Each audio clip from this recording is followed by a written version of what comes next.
Welcome to the compulsory schooling era. This era existed from 1865 through 1920. We will be going on a virtual museum tour. Look ahead and you will see our first stop. Here we see the Compulsory Education Law, which was passed in Massachusetts in 1852.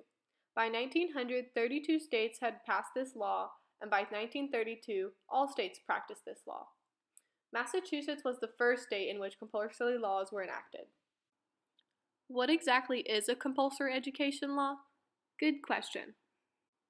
This law requires children to attend a public or privately supported school for a certain amount of time. During this era, these schools were to teach children basic arithmetic and grammar. Most schools in the compulsory era were state-run, so publicly owned. So, was the compulsory education law effective? Well, let's look at the facts. According to the National Center for Education Statistics, during the compulsory era, population in the United States increased by 108% between 1880 and 1920, while high school enrollment increased by 1900%. This era is the time period of when school features emerged that still exist in present-day schooling, things like increasing authority for the state, county, and city superintendencies. Schools at this time adopted Frederick W. Taylor's scientific management technique, in which schools operated like big businesses, where the most executive person makes the decisions. Our next stop is kindergarten. Did you know that the word kindergarten means garden where children grow? Kindergarten was created to improve motor development skills before beginning at the elementary school level. These activities help children gain a better foundation before starting formal schooling. The first successful publicly supported kindergarten in the U.S. was established in 1873. Before this, kindergarten was a program that was privately ran. Follow me to our next stop, the 13th Amendment. The 13th Amendment abolished slavery. This is when schools for former slaves were opened in African American communities. Former slaves had to form their own associations in order to raise money and supervise their own schools. They believed in order to guarantee their freedom, they must become educated. So let's pause for a second. How would education for white students versus African American students be different? African American students had to find money in order to get an education, while white students were required to get an education by law. This is when the Freedmen's Bureau was created. This was established to provide a foundation of education for African Americans. Did you know that the total enrollment of students in the Freedmen's Bureau schools was 247,000 people? Fast forward a few years and you'll see a higher education that was provided for African Americans.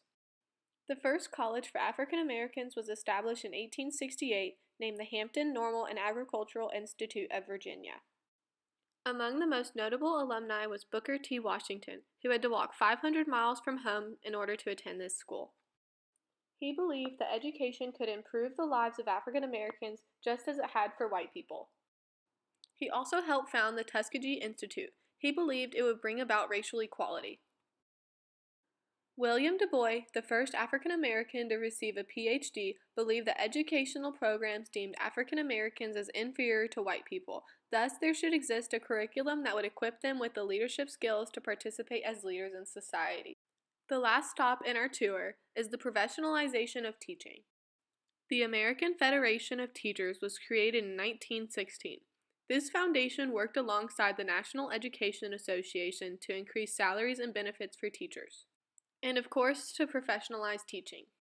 Many committees were created during this time period in order to improve schooling for students, such as the Committee of 10, Committee of 15, and the Commission of Reorganization of Secondary Education. The Committee of 10 was designed to create a curriculum for high schools, which included modern languages, mathematics, physics, astronomy, chemistry, history, and geography.